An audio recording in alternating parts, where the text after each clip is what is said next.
from the Pathway Studios in Johnston proper. You are live from the Path.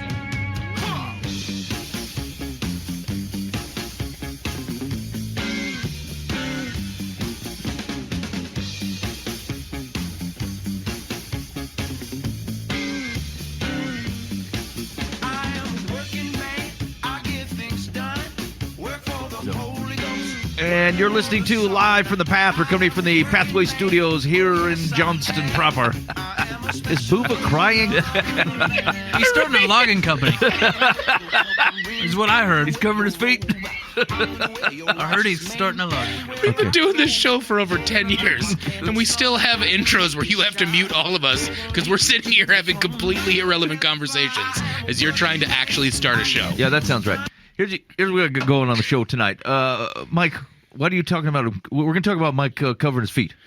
Yeah, we're definitely going to talk about that. It's Mike's introduction to Hebrew with Grandpa Mike. Okay, we're gonna hit Gross. I hated that. Would you feel better if I said Pappy Mike? Nope, just maybe Mike. No, I would.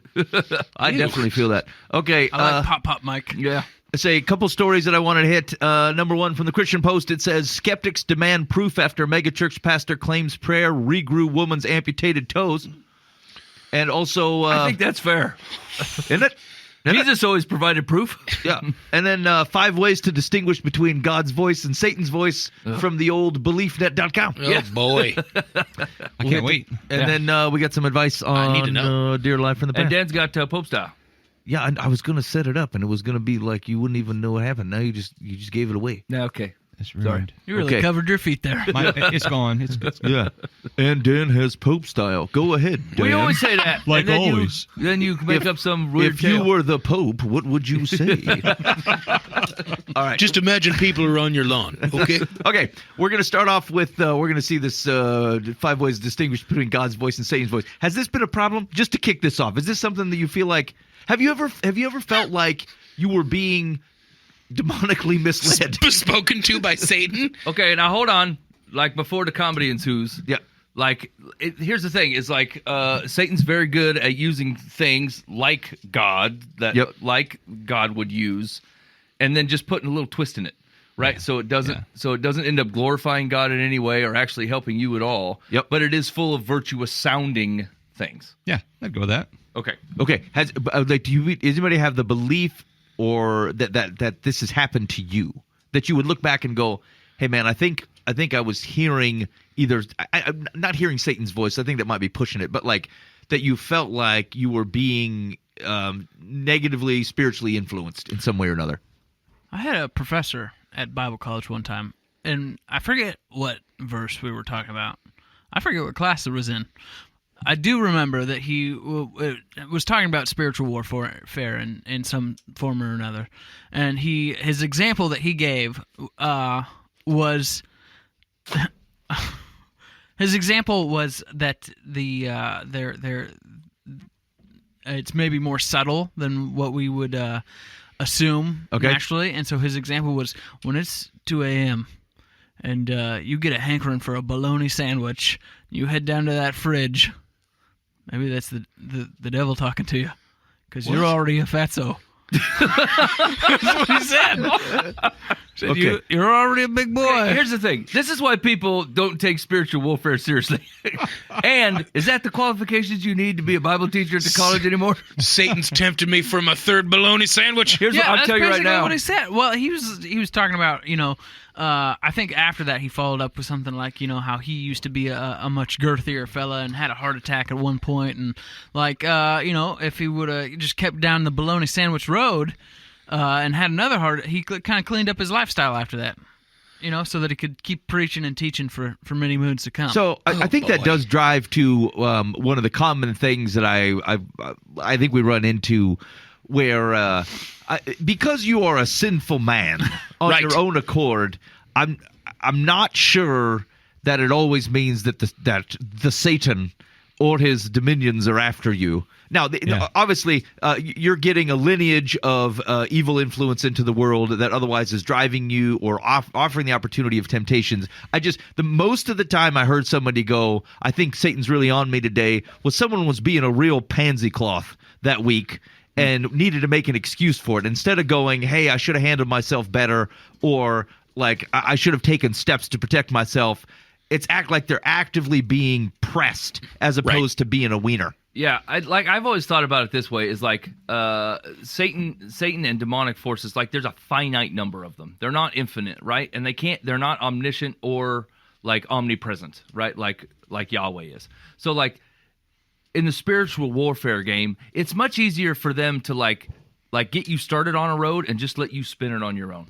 Well, right? James says the evil within you is where temptation, comes out of, And yes. That's always been my struggle. I shouldn't say always. Many times I have wondered what voice I'm hearing. Is it my pride, or is it God saying to go in a different direction? And yes. That's where I usually have to take some time to pause and say, okay, what voice am I listening to? Is it me, and is that, or is that?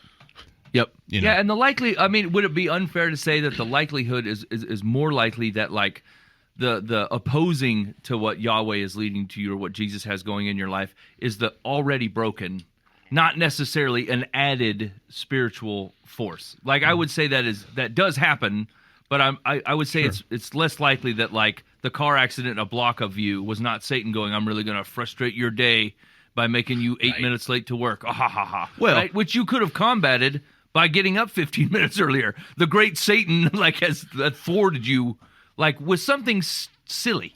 Well, right, it's a temptation. So I think it's right to believe that oftentimes it's manipulating something that you are otherwise prone to. Because let's say the Satan whispered in my ear, you should kill Nathaniel.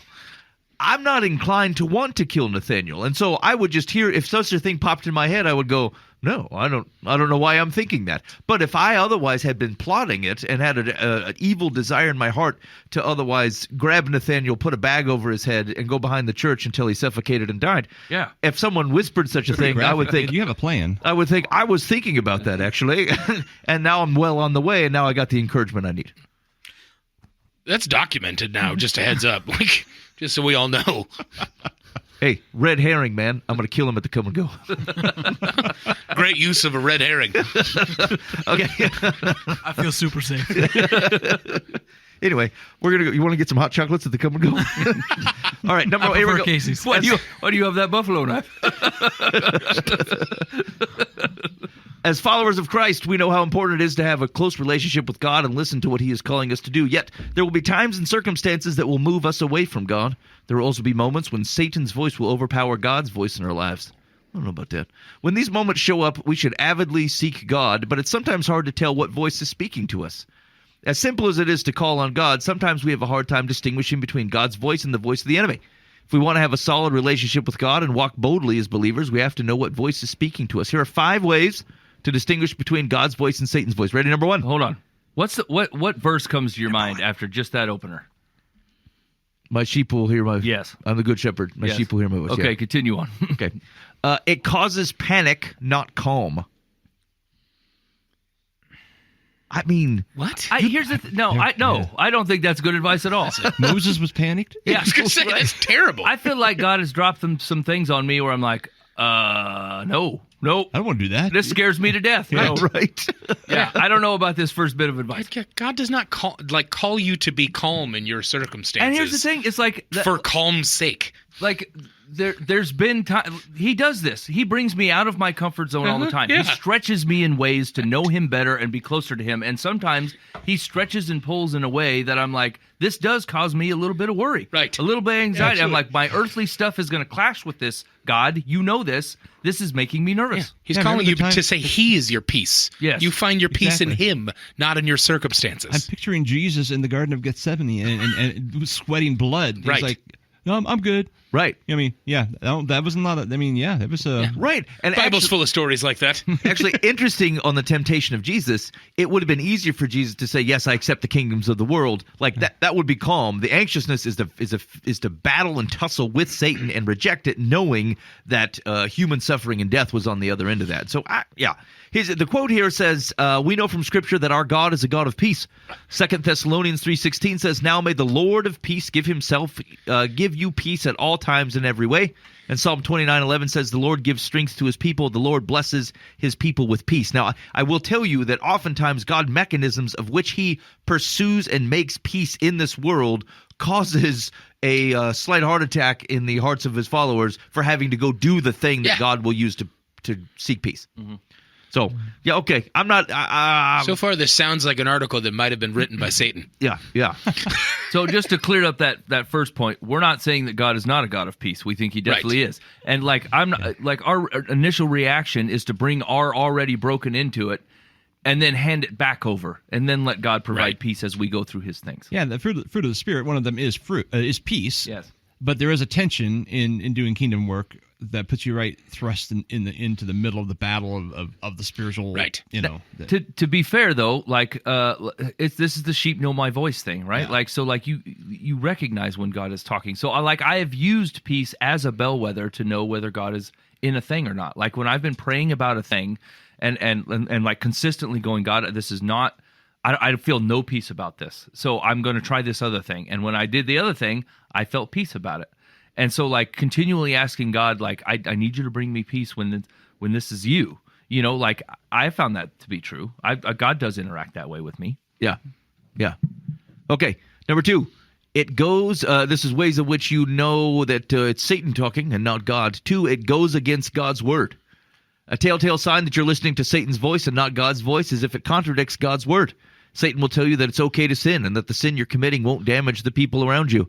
This couldn't be further from the truth. We're called to obey God's commandments. Okay, yeah. If the voice you're hearing is leading you to sin and goes against God's word, it isn't of God. I was going to say, is that really a point of contention for anybody that they feel like... And I don't think Satan's that dumb, right? Like, I've never seen, like, that presented to me or anybody I know, right, in that black and white, right? He's not like, it's okay to sin. Like, he generally just tries to minimize it.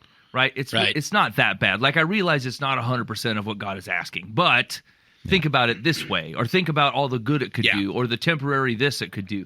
Right? Like, it's always a little bit more conniving than that. Even with Adam and Eve, it's the question. Did he really say that? Yeah. That's what he meant. Right. Now, I would say that, like, we see where it wouldn't be a direct, like, oh, hey, it's okay to cheat on your spouse. I don't expect that that's the guy's. However, it could be, hey, it's okay to do what makes you feel good. God wants you to be happy. It's the same. It's the one step away that gets you to do the first step. Yeah. And so I think that's certainly possible. Number 3, it weakens your prayer life. As Christians, we are called to pray daily. Are we? What's this link say? Does it say that? I don't think it says that. No, it doesn't. It says to pray without ceasing. I was going to say, Yeah. There's a frequency, it's without ceasing. That covers daily. Yeah. We are called to pray without ceasing. Okay, there we go.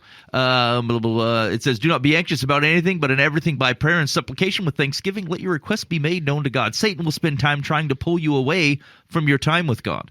You will no longer be encouraged to pray because the voice tells you that you have too many other important things going on. If you're having trouble praying, call on God and ask him to open your heart again to active prayer. Yeah, once again, I don't know if that's the voice of... Yeah, it's the capital S Satan, or the big deceiver, that where I'm struggling a little bit here, because, like, there's a sense of pride to think that the big S gets off of his chair and comes down and comes after you solely because you're that big of a threat to the kingdom. You know what I'm saying? To the worldly kingdoms. Like, I think he's already spinning the brokenness within you. And, like, I think Dan's right. Like, it tends to be your own pride here, right? And there's a level of pride that says, hey, I'm important enough to send a couple spiritual defilers at me. You know what I'm saying? Like, I carry so much weight in this realm that, like, they're going to have to get a couple people against me.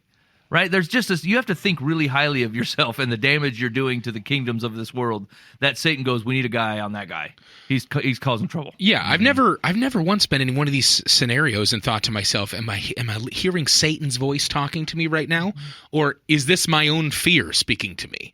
Is this like the evil within me that's telling me that, like, I should be seeking out things that are self-satisfactory and serve me versus anything else? Like, that's the more common voice I'm hearing than the big S, as we keep saying. Mm-hmm. Yep. Number 4, it feels like commotion. Listening to Satan's voice will feel like commotion. Like chaos? Is that what they're trying? I mean, is that like a noise? Distort, like chaos and noise.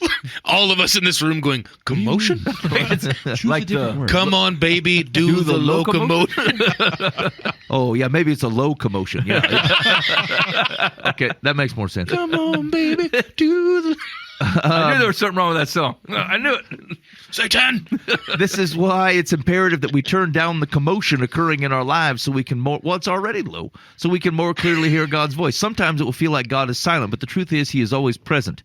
Jeremiah 33:3 says, "Call to me, and I will answer you." If you feel like there is a great deal of chaos going on in your life, this may simply be Satan stirring up trouble.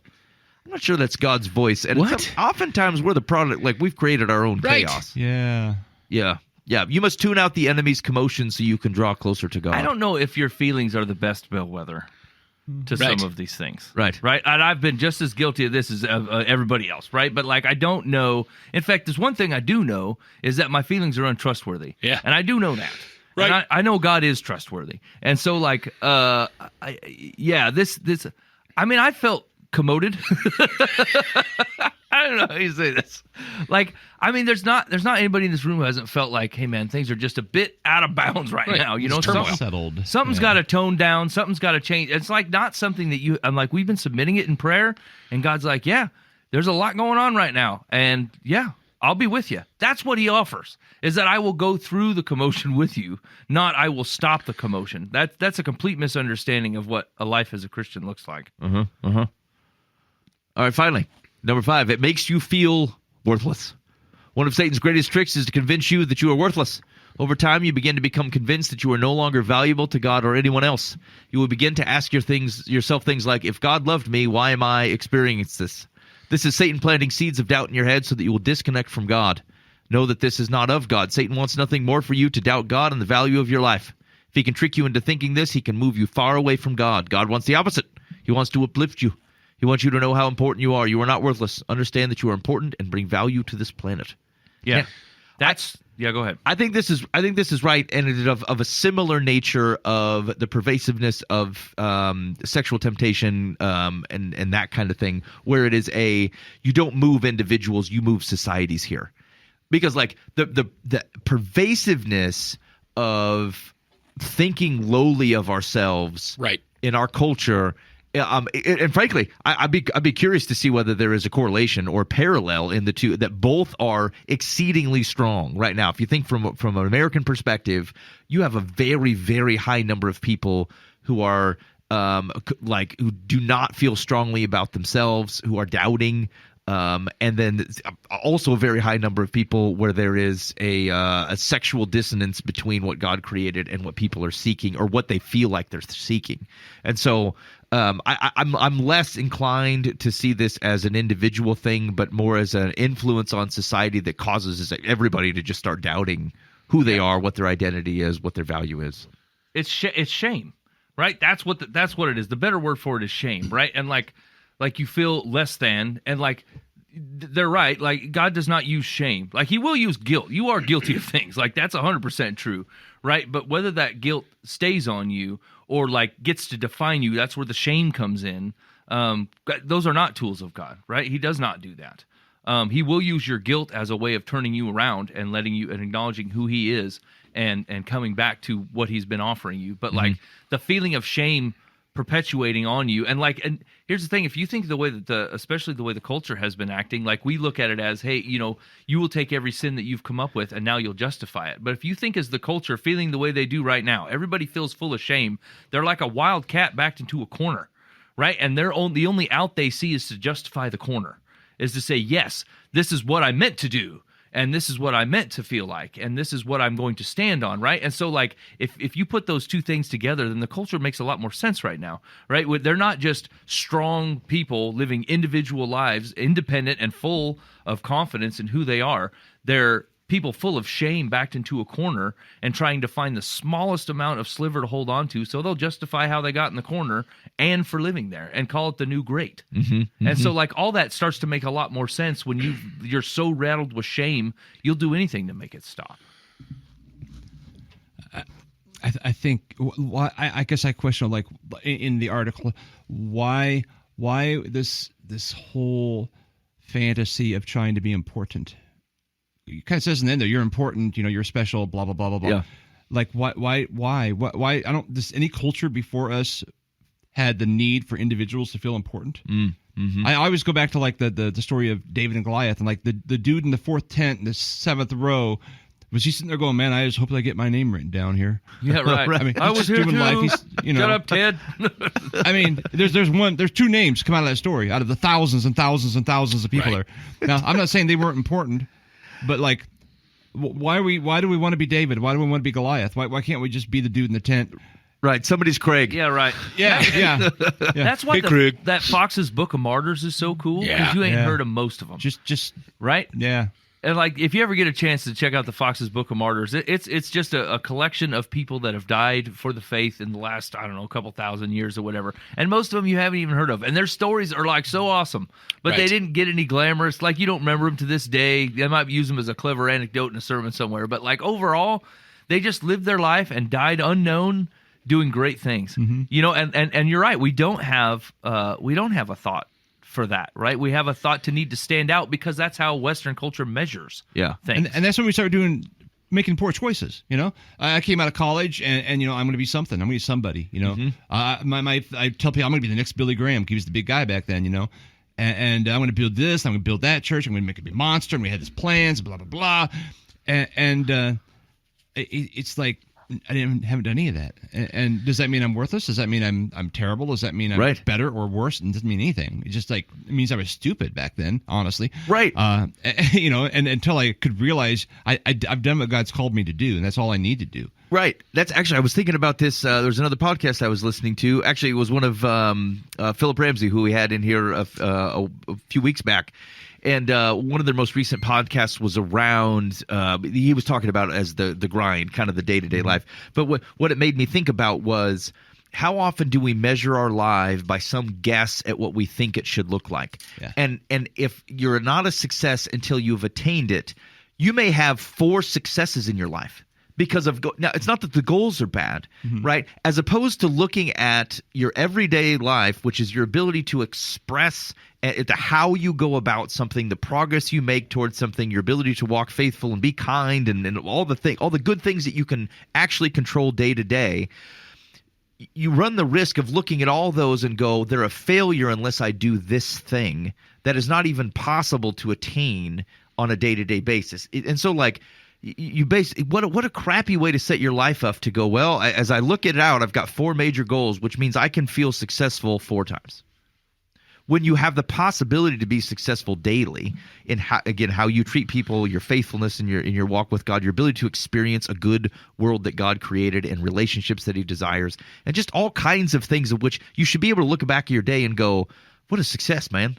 I experienced, I tried my best with the work of my hands and the use of my mouth to otherwise create good and positive and faithful, obedient things into the world, and not be able to see those as successful because you set a standard that's only achievable less than a handful of times a year. What a real bummer.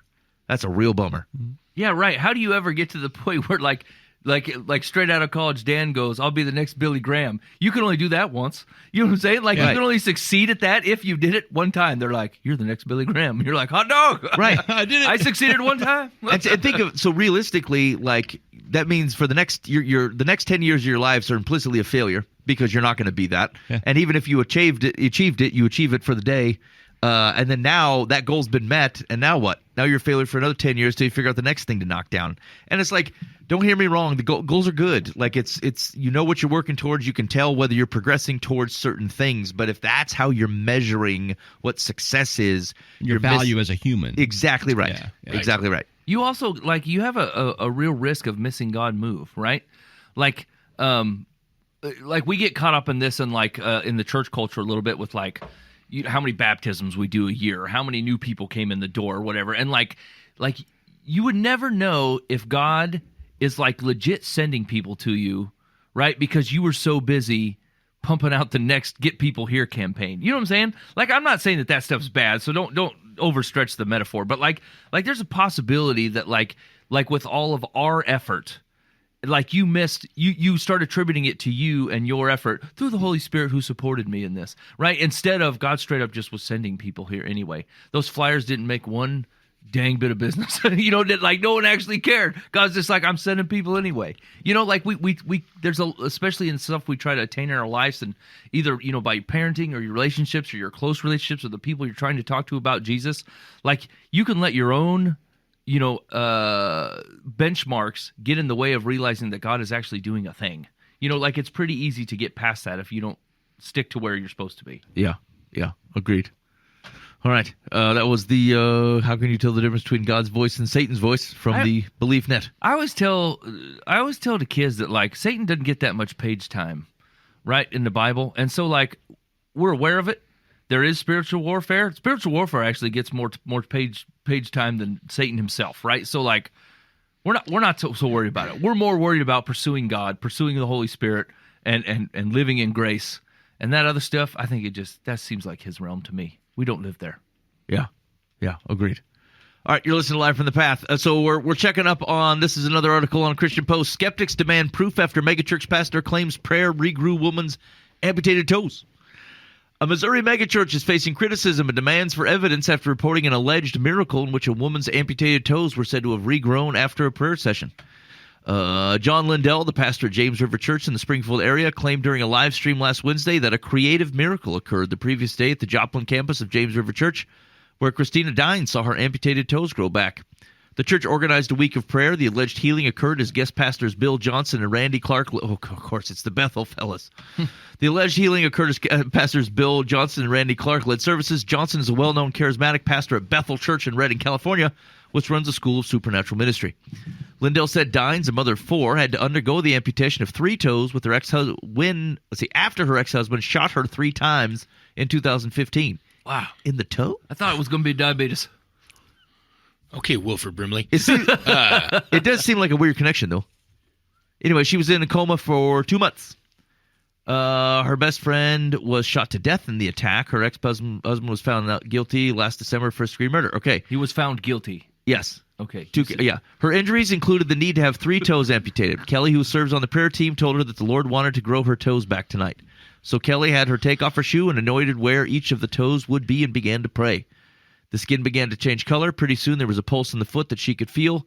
All of a sudden, Chrissy said, "Are you kidding me?" And they saw the toes begin to grow. As the crowd erupted with applause and rose to their feet for an ovation, Lindell said that as others began to pray with Kelly, bone began to form where there was none before.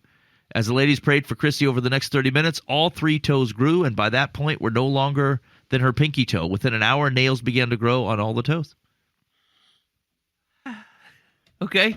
Okay. I'm interested. Continue, man. Okay. Johnson repeated the claims at Bethel service on Sunday, saying that the James River Church saw hundreds and hundreds of miracles over 3 nights as they prayed for creative miracles.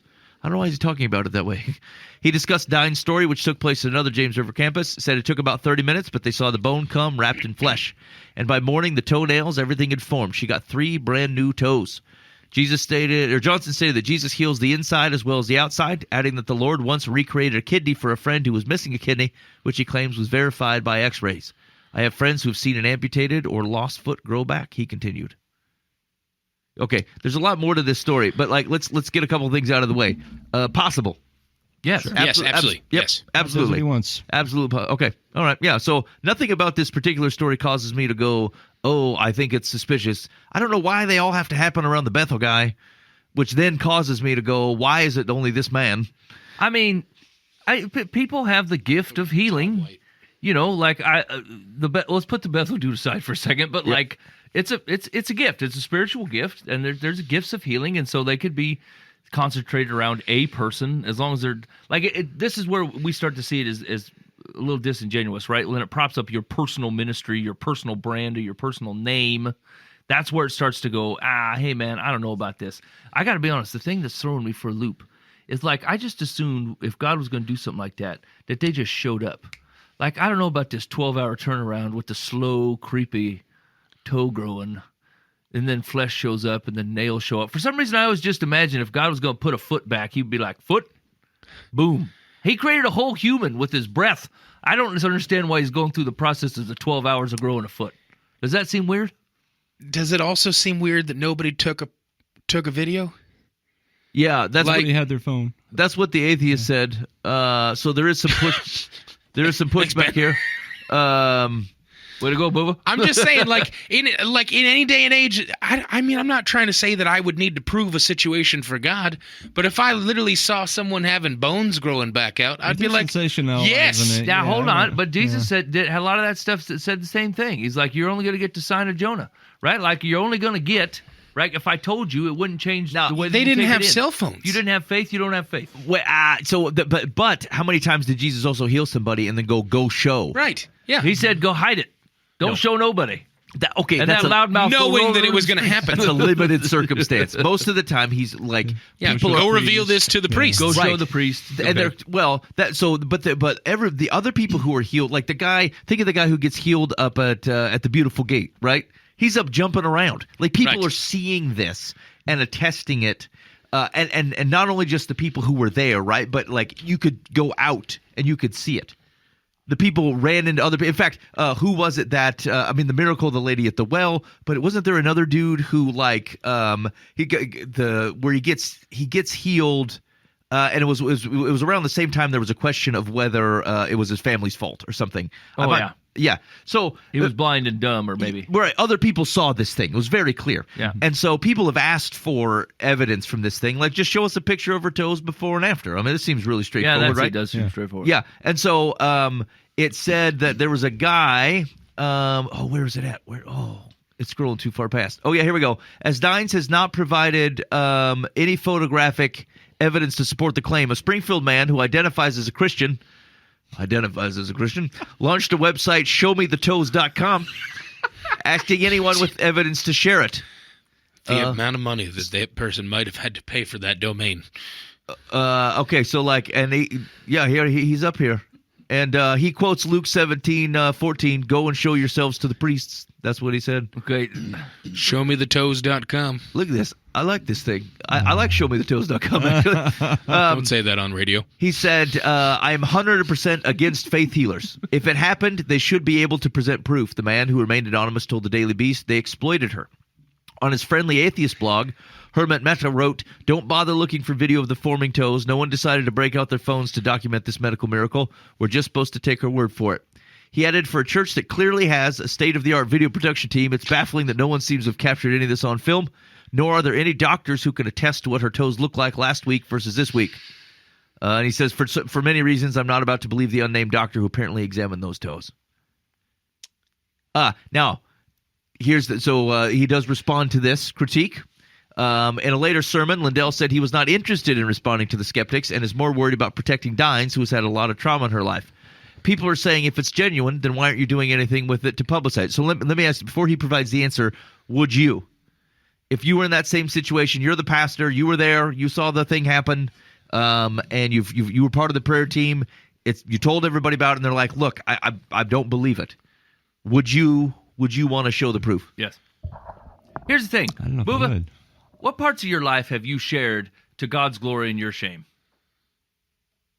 All of it. All of it. Every bit of it. Right? Some of the most embarrassing, shameful things I've done in my life, I've straight up told a bunch of people. Yeah, I tell people those stories as often so as they I can. see the changes God has made. Right. And so, yes, I would say, why not? Why would you not get the toes out? Right.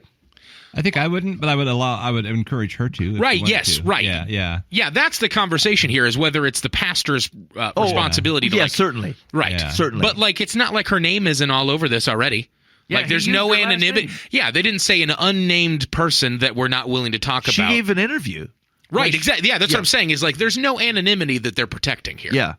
Agreed. Yeah, show the toes, man. I'm with see this if the fella. new toes have toe fungus. Showmethetoes.com. Okay, so he gave a couple of reasons. There are a couple of reasons. I am Which less Nathaniel's on. interested in proving to people what I know God did than I am in protecting sheep who are vulnerable. I am going to protect sheep. That is my first concern, is for her. If that bothers you, then I'm sorry. But if you are in trouble, then my concern is for you too. I think we have to have that heart. We have to discern what is going to be right and what's going to be appropriate. he said nothing. Yeah. The last 3 sentences. How did the word get out? Maybe I missed that originally. He said it. He said He it. told everybody. He went around and told it at other campuses. It. That's Yeah, right. yeah. And this is James River. James River Yeah. is humongous. Right. This is a humongous church. And so, like, this is not just, I told some people at the prayer meeting. This is at every giant, massive service they had. It was part of the show. Broadcast Cast to on the internet. thousands of people, yeah. Exactly. Right. And so, like, okay. But You, like you draw the line at, well, when you want the picture. Yeah, I'm Yeah. protecting sheep. Except for when you put up a sign that said sheep for sale 10 minutes earlier. However, I really do appreciate the atheist statement of like their state-of-the-art video team that is putting out like insane concert level videography of everything they do, then goes, wait, that woman's toes are coming back right now and we can see the bone? Shut that camera off now. I'm sure. Yeah. Oh, yeah, we go to every medical procedure just in case. And again, everyone who had a phone anywhere nearby, all the different things, the people, the congregation that is saying that they saw it. Now, I will tell you this, over a half an hour. Okay, I just so it's clear, fellers. If you ever come across me with some sort of problem in the hospital and you're praying and something is happening and over a half an hour time, my limbs are growing back, you film that beast. Yeah. You have Right. Yes. You have we'll my slow-mo permission. it. Yes. Do it. Now, on the flip side, interesting. Did someone say something? Did I interrupt you? No, Nathaniel's watching YouTube. Oh, okay. No, I'm looking at showmetoes.org. Terrible. All of a sudden, I heard a voice. Thought, did I just run over somebody? It could be the Satan. Was it Satan's voice? Was it Satan? Whose voice was that? What was I going to say? Oh, just oddly enough, this morning, it's cool when Did you you read grow the Bible. toes back? What? Yeah, my toe Okay, grew got it. back Yep, just all this right, morning. cool. Yeah. It's cool when you've been doing this a long time and you read something and you're like, I've never seen that before, right? Uh-huh. So Yeah. this morning, Luke 14, I'm reading that. It's probably verse 2-ish. In the version I'm reading through right now, Jesus heals a guy who is like, what did it say, filled with fluid or something. It has some word like that. And I'm with a guy, and he's like, wait, what'd you say? And I said, what'd you say? This says dropsy. Okay, so I've heard dropsy. I've read that before, but I thought it's probably in my head. I thought, dropsy. I don't know what that is. Go on, blah blah blah blah blah. Right. And then mine was much more descriptive, and I thought, wait a minute, that would be a pretty cool sight. If Right. you came in all bloated and all full of fluid, is the whose body was swollen with fluid. That's what it says. He went on Violet Beauregard in the situation. And all of a sudden, Jesus heals him. Like, what did that? Was that an instantaneous? Did he just suck into like a skinny guy, or did it take 6 hours with no film? Or Can we start praying on that for me? Booba, you got dropsy. That's the whole thing. I have a 25-year case of dropsy. The whole time we've been going after the wrong animal. It's dropsy. we've been blaming the baloney. Yes, that's right. If only we would have read Luke. I'm sorry. I know that was awful. I'm just saying it had to be quite a visual for the folks there. Okay, so this makes me go back to the slow toe growing. And this is where I'm to tell you, I'm just struggling with this. The slow toe. I feel like when he went and got the guy at the pool, he's like, get up, grab your mat, cut a trail. Yeah. And the dude instantly stands up, does a jig, tells everybody, and out he goes. But they're like, yeah, the toe slowly came in, and then a fingernail, okay, zooming in later. I'm like, Right. I don't know. That's like Wolverine's claws coming out. Yes, exactly. That's horrifying. And did they show up like exactly the same length as the rest of them? Like they've always been there, manicured and everything? I really want to see And it grew nails 12 hours later? Like, I'm surprised they didn't have like a live stream toe watch. This one's I like. Here's what does That was Jesus do? sweet. I have no problem with my faith right now, but I would have been real on fire for God if I was able to watch toe watch like we watched the Eagles 15 years ago. Like, that would have been awesome. Yeah, I would say that everything points to me that as I look in the New Testament, as healings are happening, people are showing. Yeah. It is a validation, and people want to share God working in their lives and to demonstrate that God has done something here. As a matter of fact, Jesus dies on the cross. He shows up, and that what is exactly he's doing. He's like, look at me. I want you to see that I'm resurrected. And so, like, this is not a private area.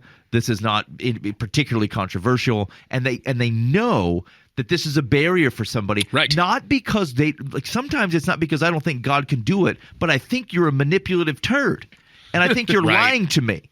And I have every reason as a cautious person who tries to be faithful to God and Scripture to be cautious that someone is deceiving me. Yeah. And you, sir, sound like you're deceiving me. And so I don't need to personally validate every miracle that shows up. I'm willing to believe this, no problem.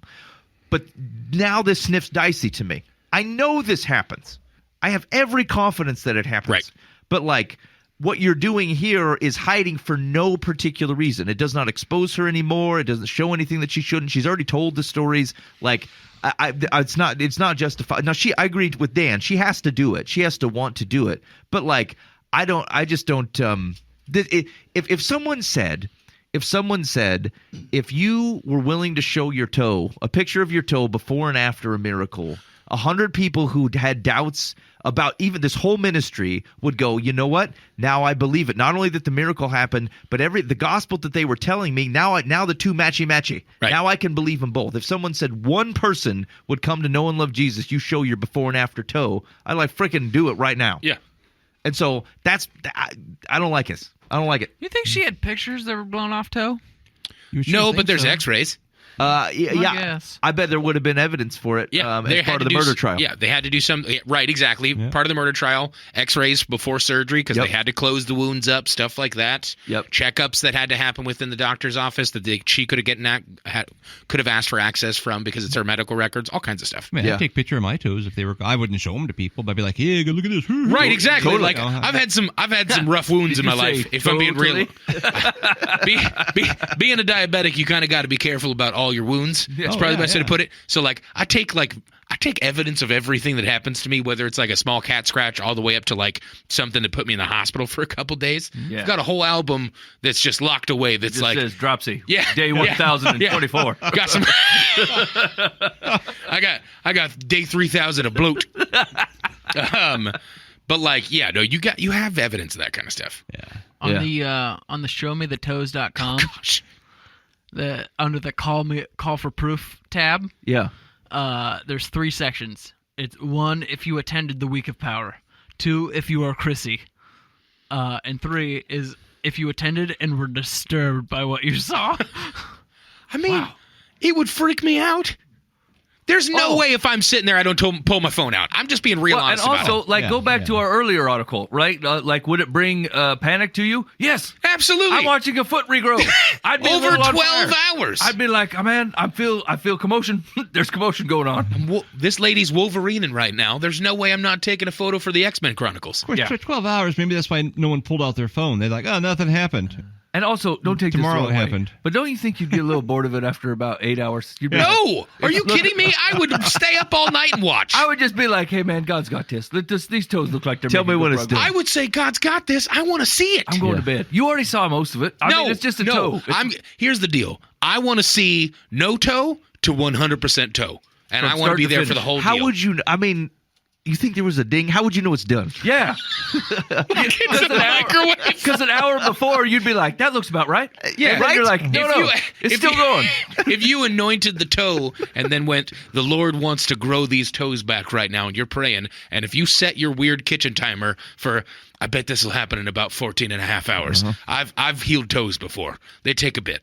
How long before you think she decided I'm going to get up and walk? Like 2 hours before? Like It might hurt. How do you know when it's actually done? I think this is a great question because you're like, I don't know. If I looked at my toes and they went in a half centimeter, I wouldn't notice. I'd be like, that's my toes, my regular toes. Yeah. How would I know actually when my toes are done growing? No. Where I'd be like, I'm going to take a peel and walk right now. And it's God's good. like, whoa, whoa, And whoa. I would call 911. Like, if I just start getting bones growing out and stuff like that, I'd probably be like, I mean, I appreciate what the Lord's doing, but, like, there's some medical stuff happening, too. Maybe I should get a doctor's thoughts. I would say, fellas, you got to check this out. You got to come. You got to pick me Right. up directly. Hey, you know everything you know about, like, neurogenesis and the way that our body regrows and things like that? I'm a freaking chameleon right now. My Get out here. phalanges are coming back. I might be part iguana. Come on out and take a look at these toes. Yeah, we let this go in the Bible all the time, but like, this is a great question on how you know it was finished. If it took that long, this is why I thought the instant healings were right. Right. Because once you're done, Jesus is like, you're done. Yeah. Go We show opened other our people. eyes. The toes were there. And like, the so like when, toenails came later, so it has to be when the toenails were on. yeah, But but how long are the toenails? Are they like a 16? When you have to cut them the first toe? time, you Do know you think it's they done. grow faster now? yeah, like they're They're faster because they're they've God been toes? they've been God supercharged. Were our toes always meant to be awesome, and we've ruined them. The through fall of brokenness? man has ruined our Those toes. tight shoe bendy, breaky thing, Yeah, whatever. That guy plays guitar with his feet. He's onto it. He's what we were like before the fall. We could do all kinds of stuff. Your toes kind of like help you walk and stuff like that. She might have to relearn how to walk again. Oh yeah, she said that. She said that this was. I thought this was interesting. In a video, the woman discusses it. She says she discussed the healing session, saying someone beside her inquired if she wanted her toes. A legitimate question. A group of women then prayed for her foot, prompting her to remove her shoe to check for any progress. And when I did, I had to grab the person next to me and say, "Do you see what I see?" And I saw 3 toes that were forming. And now that there's length to them tonight, she says. I can stand on my tippy toes. Listen, do you understand? I can stand on my tippy toes. I couldn't do that because I did not have toes to tippy on. Okay, so she has no credibility as a human being. this is hard, right? Because like my best, I wouldn't say best, but like the most experience of a faith healer that I have in my head is we were at a music festival, right? Yep. And our friend Pants was there, and he has MS, and so these faith healers come up and they're like, "Do you want to be cured of your MS?" And Pants like, "Yeah, okay," and then so they pray over him, and like he still has MS to this day. Yeah. And then they kind of shamed him on the way out. They're like, "If you had more faith, you would have no MS," And so, like, I punched that dude in the face. Right? Like, I mean, it was rough. It was rough. It was rough. We were Yeah. mad. But like, at the end of the day, like, there's plenty of people that are using this for their own glory, and this one doesn't particularly smell like God's glory to me. Mm-hmm. But like that, I think that's the hard thing, right? Because you can sit in a room and go, "Look, we know God does this. This is not a problem for anyone in the room." Nope. Everyone's like, "Sure, God will do whatever He wants, and He does it a lot." But when someone has to make a big deal out of it and then offer no proof of it, you're like, I don't know, this sounds super shady. Super, super shady. Yeah, I guess, can we help me back thinking through Scripture? Are there, besides the guy where Jesus says, "Don't tell anybody," are there any other miracles that were very clearly God stepped in and then did not want other people to know? Right, where it was private. Especially after Jesus. Yeah, only before when it wasn't his time yet. It was like just right. He was like, "Yeah, keep your mouth shut," knowing full well they were going to run and go that crazy. Was crowd control. Yeah, Yeah, but and there, right, yes, and there was no stealth Yahweh, right? Like if Yahweh showed up from Genesis to New Testament, right? Like when he showed up, right? Like pillars of fire, right? Or licking up the water, or like, you know what I'm saying, or coming down and sending a dude down to beat up Jacob or whatever. Like all this, like it was all noticeable. Yeah, God doesn't do back alley bounty. Like he's not trying to do. Here's one of the gaps. Is it feels very personal. Like God showed up to your place, gave you $20 and said, "Don't tell anybody. I don't want everybody asking." And which is the opposite of ask, seek, knock. Right. That Jesus is doing. And so it does not sniff right. And like I can't imagine, again, just personally, that I wouldn't want to be. I'd be the first dude. I said, take as many toes as take as many pictures as you want. Photograph it. I don't care. I want the world to know what God has done through me. Like if she's willing to give it up and give her testimony on how God has rescued her from sin in her life, what is the hesitation on the toes? Yeah. Yeah, and to be honest, I'd love to hear that part. Like the her being saved from her sin in her life, that brings more of a smile to my face than the toes, right? And so like God's goodness was already there, right? Like his story of his greatness was already there. Right. Who has power to forgive sins and get up and walk? The toes are impressive. Do them both. The toes are impressive to like a human.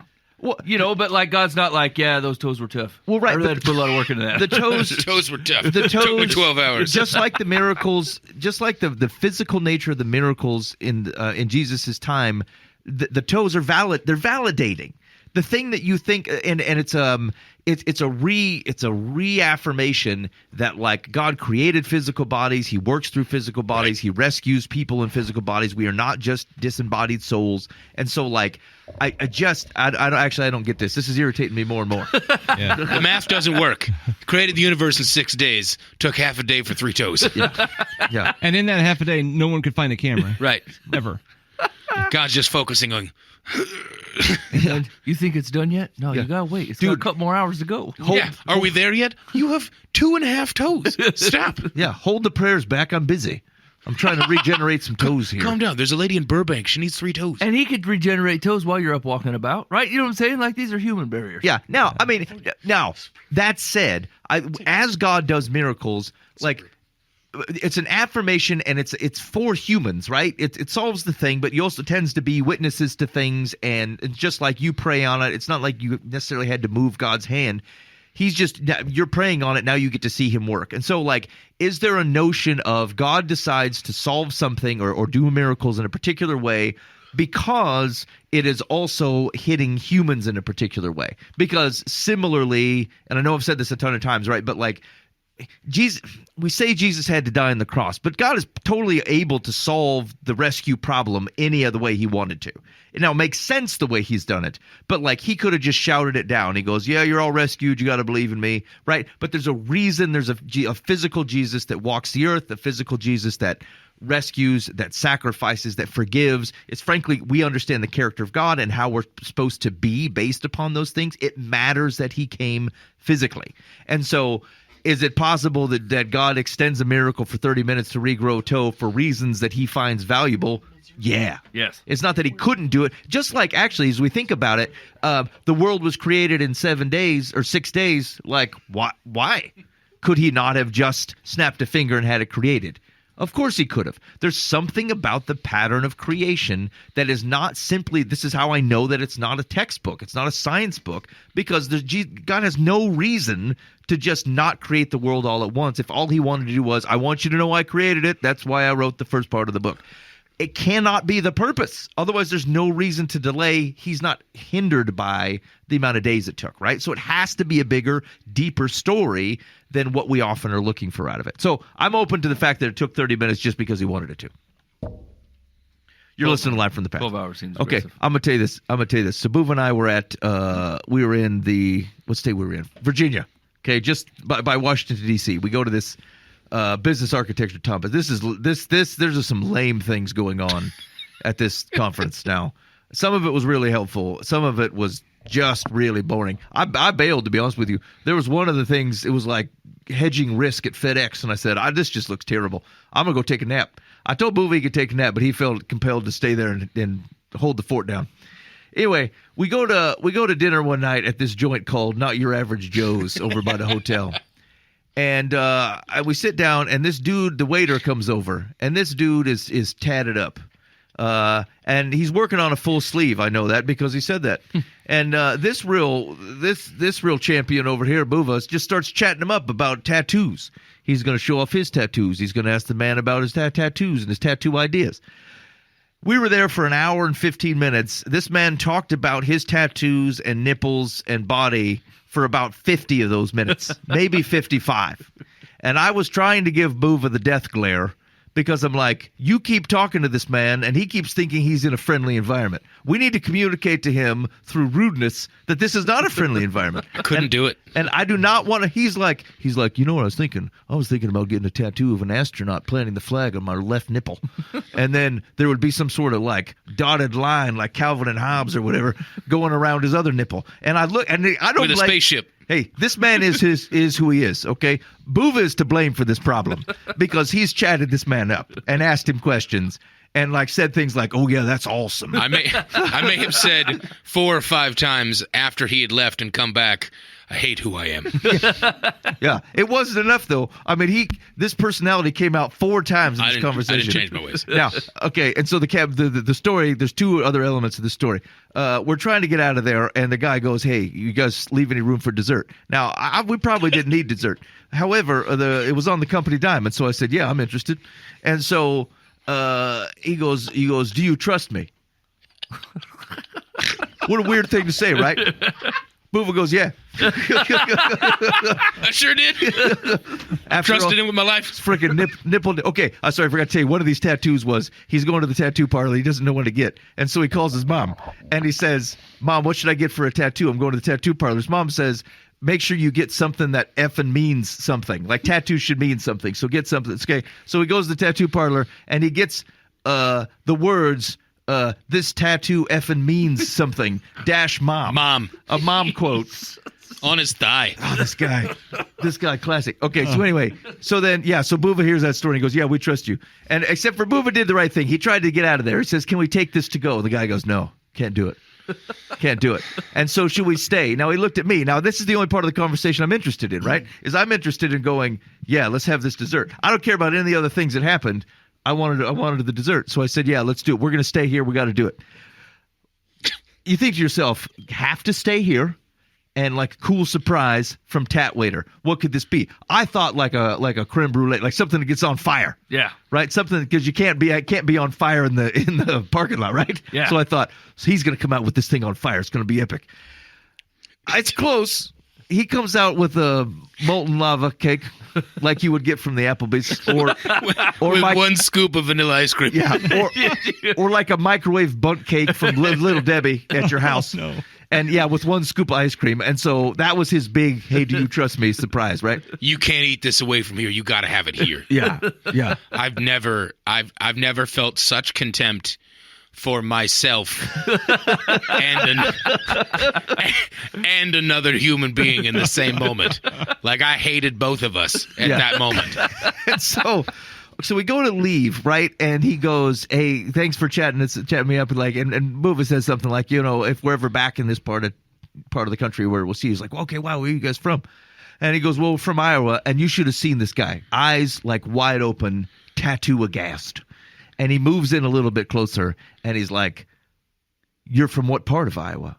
And we said, I don't know. We're like in the Des Moines metro area here and there. And he's like, are you near Johnston? I said, well, hot dang. I don't know where this is going. If this man has a tattoo of Johnston proper on his left butt cheek, I'm leaving a tip. State outline and a star. And so he goes, hey, listen, he turns his left wrist and he's got like a cross tattoo on his wrist. And so he points at this and he says, do you guys know the way? I'm like, what the heck? This is weird. This thing turned really, really weird. And I said, I think so, by what you're trying. I think. I owned a Bible that was called The Way once that I bought from a thrift store. And he goes, did you know the Pope is in Johnston, Iowa? I said, no. See, that's where we lost you. I with the way part, I think I could agree to. He goes, no. The Pope is definitely in Johnston, Iowa, and I can't make it. He goes, I'm too tied up here. I got lots of people to waste time for. But like, if you guys are going, you should go visit the Pope in Johnston. I said, well, you know what? I'm open to this being a possibility. Can you give me the address? So he gives me the address.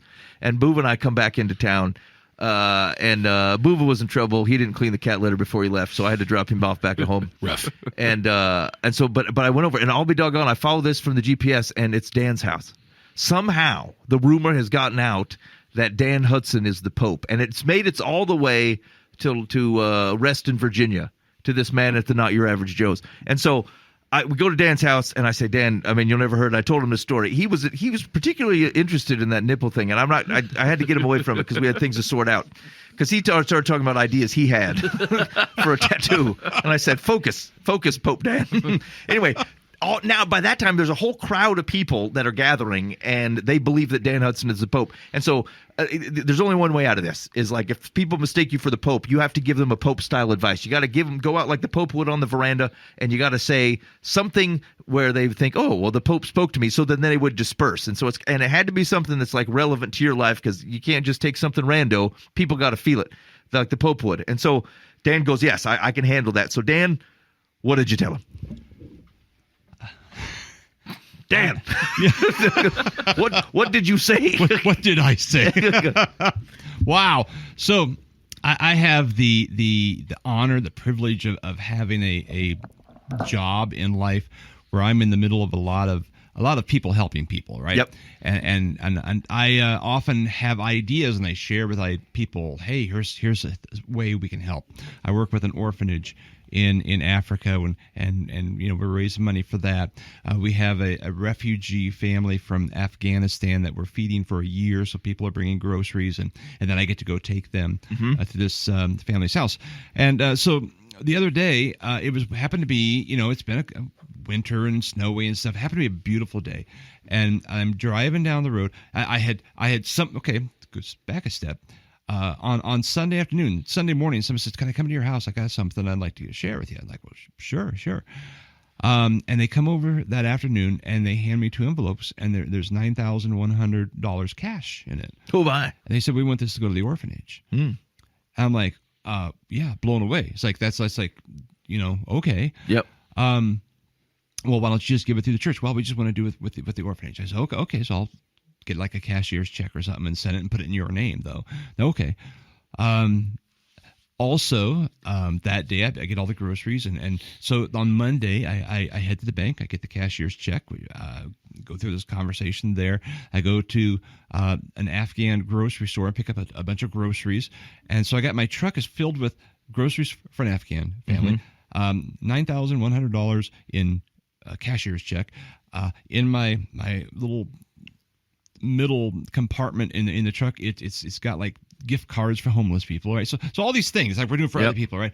And I'm driving down Merle Road. I'm driving down the road, and it's beautiful and it's sunny and it's like a little bit warm enough. I put my windows down, and I actually put on some Jesus music, and I'm listening to some Jesus music, and it's sunny and it's beautiful. I'm looking at. I just washed my truck. I have a nice new truck. And like life is good, right? And I'm like there's nothing, like I'm just thinking, wow, this is what a dream, with all this stuff I have in the truck and all this stuff is going. I mean, everything represented of that morning was just this like great God moment I'm having.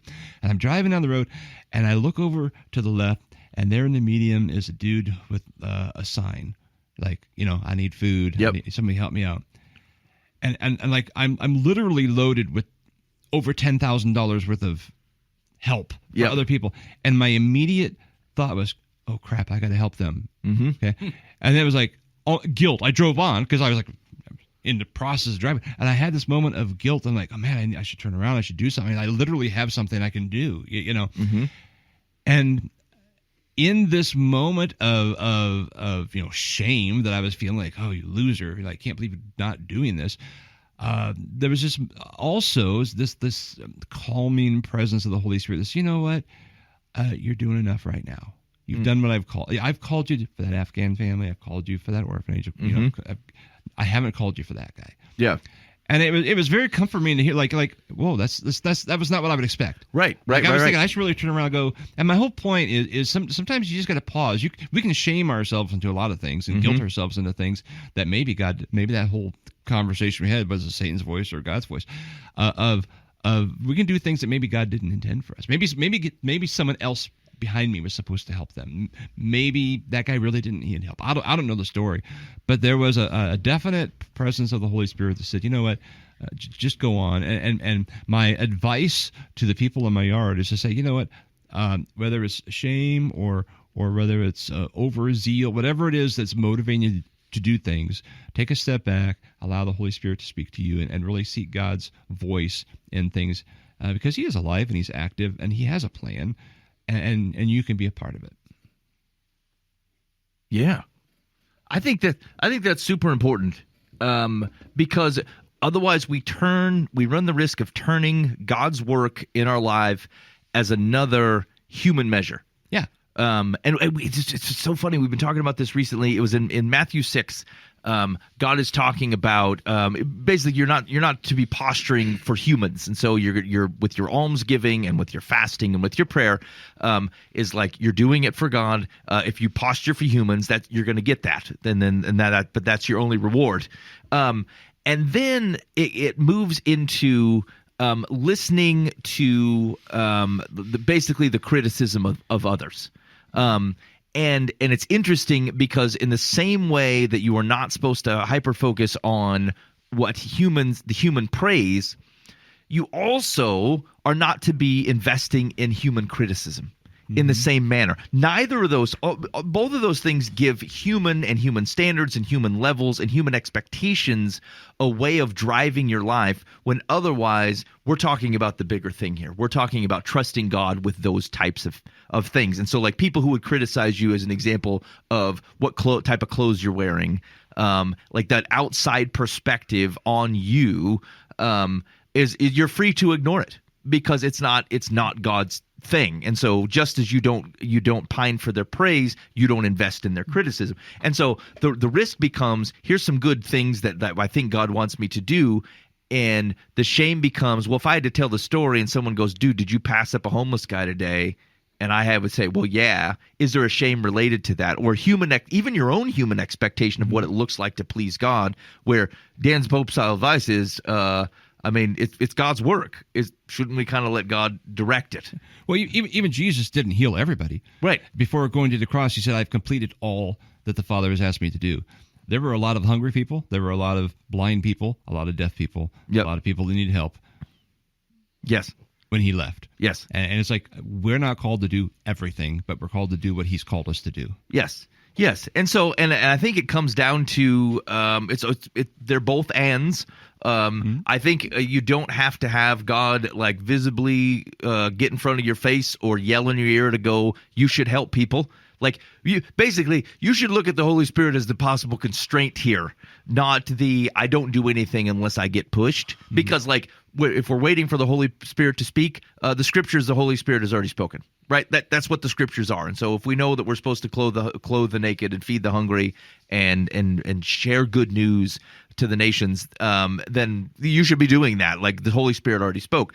But I think it's a good point to that. Like we can take the things that God has directed us to do, and then make our own program out of it. And it'd be like taking, here's all the things that I know Jesus said were good, and they go, okay, well, Tuesday I'm going to do this, Wednesday I'm going to do this, Friday I'm going to do this.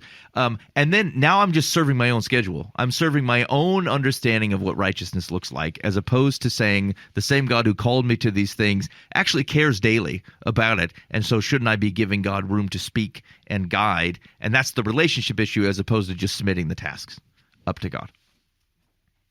Okay. I like it. Anybody else ever run into a similar situation where like you felt like God had you doing some things and then something showed up and you either had a hard time saying no to it or had a real easy time saying no to it because you're like, I know this is not for me. I had this talk with my kids, I don't know, a couple of months back or something. Like, I don't know, we had a lot going on or whatever, and then like one new thing had come up, and it turns out like if we would have gone up and helped, like they wouldn't have had to have canceled like the pep band playing for that night, right? They were shorting the concession stand, I guess. And so like if the concession stand has to get manned whether the band plays or not. So like if they're short, the band director has to run the concession stand, and then they have to cancel the pep band playing. And so like I found out about it, and I'm like, man, we could go up there, I guess. And I thought about it, and I looked at my daughter, and I'm like, look, we can't be the solution to every problem. Right? There's only we can't stretch so thin. Like I hear what you're saying, and this one makes perfect sense, and I'm totally with you. But like, the foos can't solve every problem, so I think we're gonna have to let this one drop. You know, and like it kind of felt weird. It felt weird to move on from something that it was good. Like it would have been a good thing to do, but like I'd had peace about it. It wasn't a big deal, But like at the end of the day, sometimes it's really hard to like you look at all of God's commandments and you just assume they're all for you all the time. Like all the good things, like obviously avoiding sin is for you all the time, but like the good things he's called us to and the different interactions we've had with people, they're not all for you all the time. And I think Ben's right. There's a little bit of arrogance in thinking that way, but like it's amazing. Like it's like a little gift to Dan, like a little gift to you where God goes, look, man, you got to stop this. Right? Like, I'm still Yahweh, right? I got this covered, not you. So why don't you just let me help you and decide where you're going? Mm-hmm. And I think that process it was a healthy one regardless, right? Of basically submitting your life and your actions and whatever continually to God, that praying without ceasing keeps you rightly balanced regardless. But it also keeps us from doing things that end up being... I do believe there are blessings here on earth that we are made to take part in, and it keeps us from going, look, I need to be in absolute poverty and not have any joy in life while there is still suffering anywhere else, lest God be angry. And I think God can keep a good balance on what it looks like to serve others and still enjoy the world that he created around you. We tend not to be very good at it, and so you better ask. That's the right thing to be asking about, and so you maintain a healthy balance. Okay, so here's the options. Okay. You get either two pretty ridiculous ones or one serious and one ridiculous. Two ridiculous. The vote? Too ridiculous. Double ridiculous. Okay, here we go. Double ridiculous. Dear Live from the Path. How do you tell a loved one that they have bad hygiene, such as body odor and bad breath? Okay. For the most part, my ex-husband raised my now adult son. My ex is very clean, so I'm not sure why my son is not. It isn't a medical issue, and it isn't sweat from exercise. It's just body odor. My son and a couple of his friends seem to have lower standards in this area than is socially acceptable. The rest of his friends have what would be considered normal hygiene. I'm worried because this could affect his career and love life. Is there a way to approach it without hurting his feelings, or should I just let him stink and say nothing? Those are the only two options? I tell you what, I'd go right down the center. I would hurt his feelings and tell him he stinks. How much do you love the kid? That's what my wife does. Yeah. You stink. You stink bad. Like, oh, thanks. Yeah. When I was a younger man. Before you had drops. Nathaniel, you're going to have to be prepared to verify this is no longer true. Just have your old sniffer at the ready. When I was a younger man. And there was a time right after some real rough stuff happened to me. And I stopped caring about living anymore. And so hygiene kind of went out the window. And I'm a big guy. And hygiene can go out the window for no more than 3 hours before I really start smelling like dropsy. I had a boss come up to me, and he is one of the greatest men that I have met and worked for. And he sat me down and he went, I get it. I know stuff's rough, but you're at work and it's getting bad. And I go, okay. He goes, we smell you from multiple desks away. He goes, if it's a money issue, you let me know. I'll pay for whatever I have to. We'll set you up with whatever you need to get. He goes, if it's something beyond that where it just doesn't feel like it's worth it, we can talk about that too. And I go, oh, I didn't know it was a problem. He goes, when was the last time you showered? I was like, probably 2 days ago. He goes, when was the last time you did your laundry? I was like, maybe a week or two. And he goes, okay. He goes, rough stuff? And I'm like, yeah, just doesn't feel like it has a point. And he goes, okay, it does because now I'm making light of this, but he goes, it does because you matter. He goes, like, you don't have to be in this place where nothing matters. He goes, it's okay. It's okay to feel like rough, but this is one of the easiest things you can flip around to go, I'm taking a stand on this, and it's got to matter because tomorrow matters, and I'm going to be here. And it was one of the most impactful conversations I've ever had, and I was in tears and went home and did all my laundry and, like, cleaned up my apartment, showered up, all this different stuff, and, like, fixed it immediately. And he had the ability to just break me as a human being and just go, dude, you're fat and smell terrible. Like, you got to get out of here. Like, fix this now.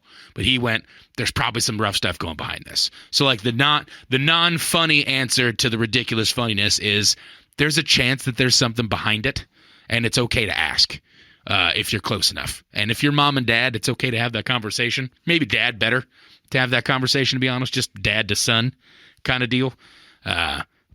If it's not that and your kid's just lazy, which is very possible because not everything is trauma, right? Like, we know that. That's a much more pointed conversation of like, hey, bro, you smell like 2 feet that have been dipped in a hobo's mouth. And it's rough. And we need you to fix this now. Do we have a sense for how old this kid is? Seems like a teenager. Maybe does this seem like teen? Normal teen stink? I don't know. Here she said that the son was mostly raised by her ex-husband, so maybe she missed like the transition where the kid don't smell that he stinks real bad, like his nose don't take it in right. Right. And then it takes about like 6-7 months, and they're like, oh, nightly. This is horrible. No one told me I smell like this. Yeah, nobody knows about their own kombucha brew until they run in one day from school and go, I stink so bad I got to take a shower. And it's like 3 o'clock in the afternoon. You're like, whoa. Are you creating your own vinegar on your person? Please stop what you're doing. I see the SCOBY. Get out of here.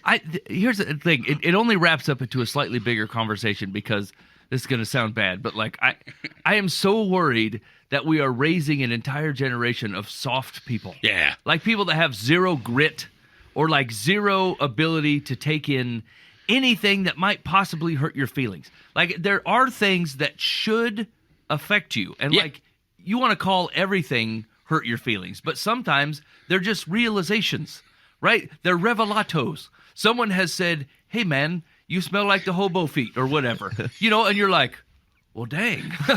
I'm glad someone told me. Now, do I expect a 14-year-old to have self-realization and go, well, that was really someone bringing some light into my life and shedding some truth on an otherwise awkward situation. No, they're going to be like, whatever, I don't stink. And then they'll go up to the room and go, oh man, Yeah. maybe I do have a bit of a funk to me. I should do something, right? Like so, like I'm just so worried that parents are so careful not to hurt their kids' feelings. Where like almost every positive change in my life has started with my feelings being hurt. Right. Right, where someone loved me enough to say a true thing, like, "Hey, man, you're embarrassing yourself."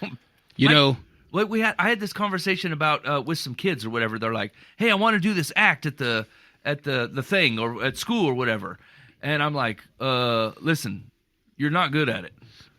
They're like, "Well, yeah, I thought it was really unfair. They're not even going to let me." And I'm like, "They're doing you a favor. Right. Like you're going to embarrass yourself. You're not good." I said, "You practice at all?"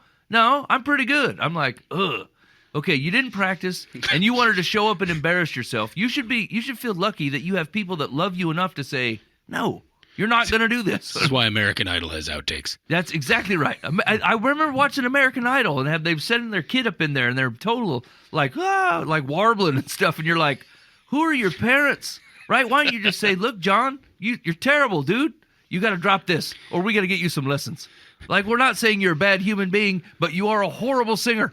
Horrible. Here's the flip side to my impassioned, like, sometimes people have rough goes at things story. I went to the Philippines years ago for work, and I flew from Minneapolis to Tokyo. It was the longest flight I'd ever been on, and I'm horrified of flights. I get such bad anxiety. I was probably sweating up a storm the whole time, and I did not stand up from my seat once in like a 13-hour flight. It was rough. I got to the Tokyo airport, and I ended up in a food court line, and I owe a big debt to a French woman because she was standing behind me, and I turned around and saw her visibly walk away from me in disgust because I smelled like a buttermilk experiment. It was rough. And I immediately got out of that line, and I ran straight to the bathroom with my carry-on bag, and I threw away the shorts that I had been wearing. These are out. Did like a real quick KFC moist towelette, Book of Eli bath real quick, as quickly as I could. Deodorized every bit I could, and went back into the world and went, I can never make this mistake again. I didn't know what I had done, but I had done something wrong to this European family. And so there were times when I needed a mic that told me everything was going to be okay, and it mattered for me to exist tomorrow, so I should act that way. And there are times that you've got a European lady that's like, this fat American man is the most affronting thing that's ever happened to me. Whatever this is, I mean, she's from Paris. She knows what cheese can smell like. Like, it's rough living. And I've now put this on the internet and into the world because I'm married and I don't have to impress anyone anymore. But I now am much better in my hygiene, and I'm thankful for those two situations, for Mike and French lady. Yeah. She's gonna hear this story. And she's I hope so. To point it out to people around her and say, "Yes, yeah, they stink." Literally, I've never wanted to jump out of an airplane more in my life than when I turned around and I saw that I had visibly disgusted a European woman who was running away from me. Well, it's a good thing you didn't have to get it didn't occur to you on the plane, because then you'd feel real guilty have to look at the two people who sat around you. Hey, man, you want to know the best part of being a biggin? Uh-huh. Nobody sits around you. Right on. 2 seats. 2 seats. Dos, as they would say it in Espanol. 2 seats. There was a guy sitting 1 seat away from me, and he looked at me real angry when I pulled up, and then I went, no, don't worry. Both those seats are mine. Spread your legs. Have a great time. He was really excited. Okay, so our advice really is you got to tell them. Yeah, you got to tell them. Yeah. Break their heart. Secular says, tell your adult son that you have noticed his body odor, that is unpleasant, and that you are concerned about it. You didn't mention how old he is or whether he has a doctor or a dentist. But everyone should get an annual physical and a semi-annual dental wellness check. Okay. What? I don't know why you have to talk like a pamphlet all the time. Hello, son that I've known since birth. Do you In have 6 months, did you know your dentist could tell you? semi-annual wellness checks? Yeah. Did you know your teeth have rotted to look like popcorn? that semi-annual, that twice a year dentist visit will mean the man's got clean breath 2 times a year. Yeah, right. This is not the right solution to the problem. Jack the Pumpkin King. If every year for Christmas and your birthday and like President's Day, you get a toothbrush, toothpaste, and deodorant, you should learn what's happening. Yeah. Okay. Although you say your son's problem isn't a medical issue, there are any number of serious ailments that can cause body odor and bad breath. If he checks out medically and all he really needs is to shower and brush his teeth on a more regular basis, tell him point blank. And while you're at it, tell him his social and work lives could be negatively impacted if he doesn't clean up his act. This is what mothers do. Okay. So start now. So they make websites where you can schedule text messages. Okay, so here's what you're gonna do. You're gonna create a text message that says, "Scrub them yellows, dirty fella," and then you're gonna schedule it to be sent every morning at 7:15. Scrub them yellows, dirty fella. Until this goes away. We should go give that to Tattoo Man. Yeah. I bet he'd love to get that on his other thigh. Okay, last one. Ready? Yep. You're live from the past. My local area TV meteorologists and reporters have a terrible habit of calling rainy weather, quotes, miserable, cloudy weather, quotes, gloomy, and any other non-sunny day, quotes, dreary. With so many horrible events in the news on a daily basis, reporting the weather this way seems irresponsible and reckless. For some emotionally vulnerable members of our community, these negative words could be dangerous. Weather is weather. When we were kids, my friends and I would play outside in the rain, and none of us ever thought of it as gloomy, dreary, or miserable. Using such a powerful medium as television in this way could have a negative impact on people who are already in a dark place. Mike says to himself, I think we're raising people without any grit. Soft folk, you might say. Wow. Like this guy. Don't tell them the weather's gloomy. They're like, man, I was having such a great day. And then Ed Wilson said, hey, man, it's dreary out. And I went, dang. Dang. Sure is, Ed. Sure is. I haven't even gone outside, and I know that. And I walk past the TV and go, what a powerful medium. It has turned my frown to be the same. When's the last time you watched the weather on TV? That's true. Yeah. Whenever I want to know the weather, I Google, what's the weather? Or I ask Alexa. Yeah. And you know what Alexa doesn't say? It's gloomy. No. I don't. Okay, the root of the problem.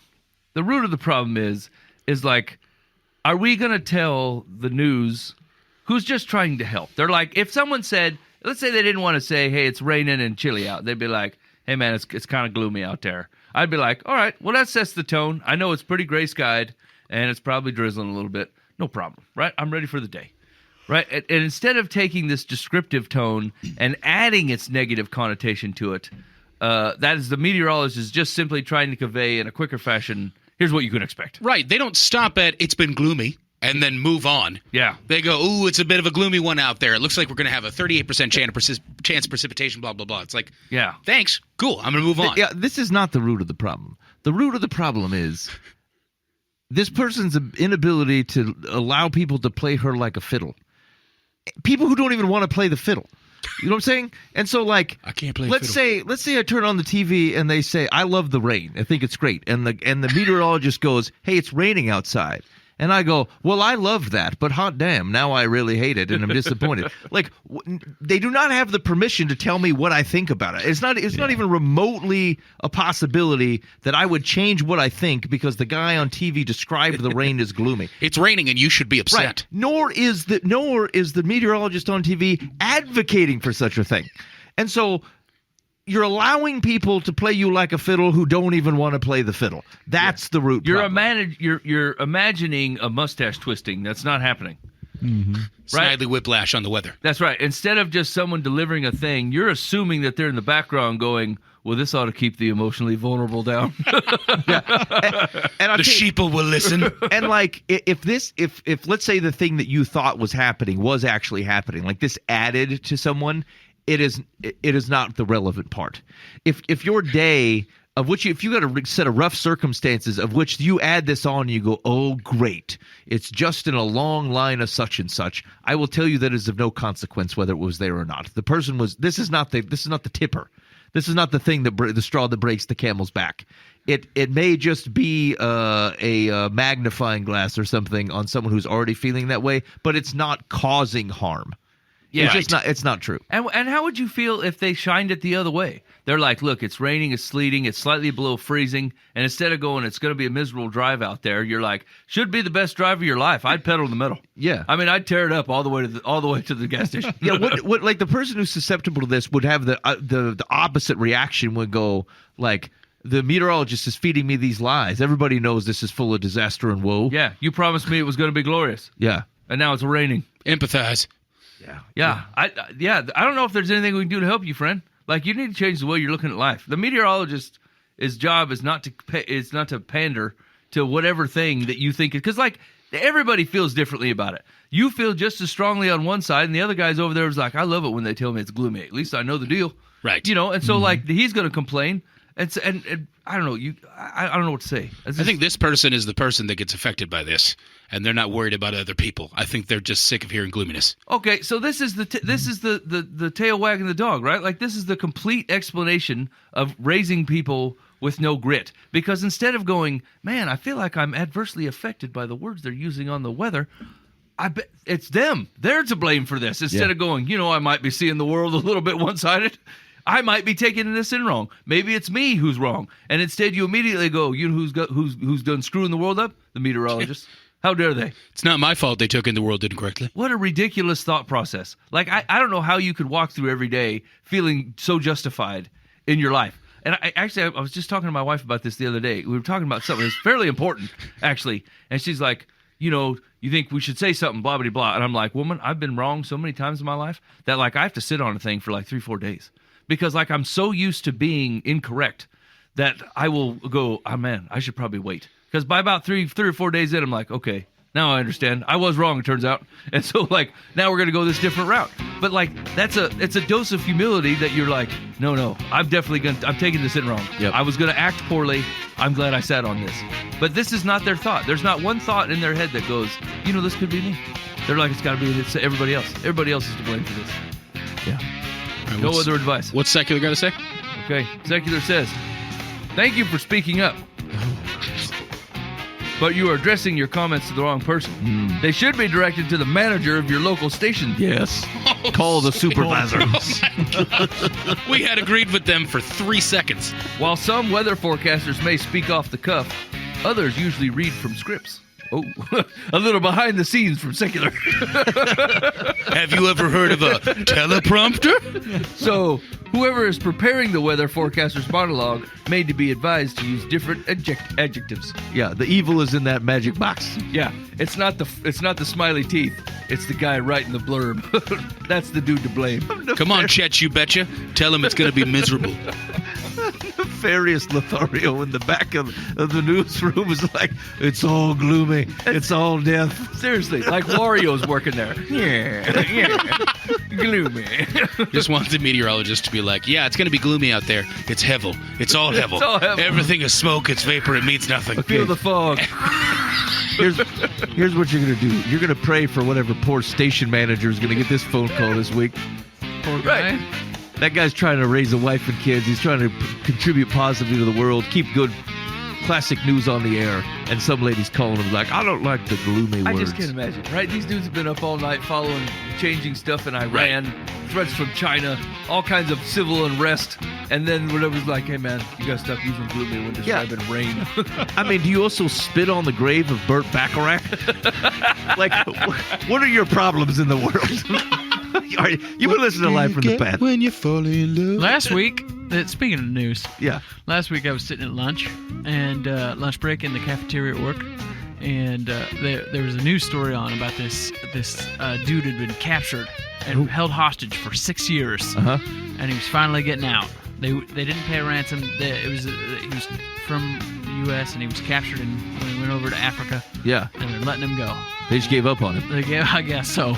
Rough. And at the end of this news story, the newscaster says something like, I bet he was just having the best day at that. Speaking of good days, we're having some 50s No! next week. I lost my mind in the middle of that break This room. is very comparable. It's 48 weather degrees. today. Exactly. I was like, this is You know what really reminds me of being released from being a prisoner of war for 6 years? 6 years! Oh boy, is it gonna be nice out today. By the way, we've had clouds for days, but they're clearing up today, everyone. It wasn't even that nice, though. It was like literally 50 degrees. I'm sorry, did you just compare my 6 years of being a prisoner of war to you getting above 42? What is wrong with you? You think it's a nice day, just wait till it's 2 o'clock. Yeah. High of 75. Thanks for hanging out with us this week. We really do appreciate it. If you got any feedback for the show, hit us up at the Live from the Path complaint line, 515-517-0085. Call or text. We would love to hear from you if you have any comments on the program. And check out our shorts and reels. Don't on the socials. And the we are not going fishing anytime soon. That's not what we're saying. The short form video. Best in the biz, Mike. And to our digital media desk with Uncle Mike. Have you heard of the internet? We're there. You should download CC Cleaner and run it. And when the advertisement shows up, you should agree. You should always upgrade. With this week's Instagram cracker, Happy Mike. Check us out on the MySpace. Internet tips from Mike. Have you installed a firewall recently? I believe it's called TheySpace nowadays. All right, thanks for hanging out with us. We really appreciate it. 515-517-0085. Let's see. I'm at me and Nathaniel. Going to head to the come and go. In the meantime, be faithful in the means. God will handle the ends. You've been listening to Live from the Path.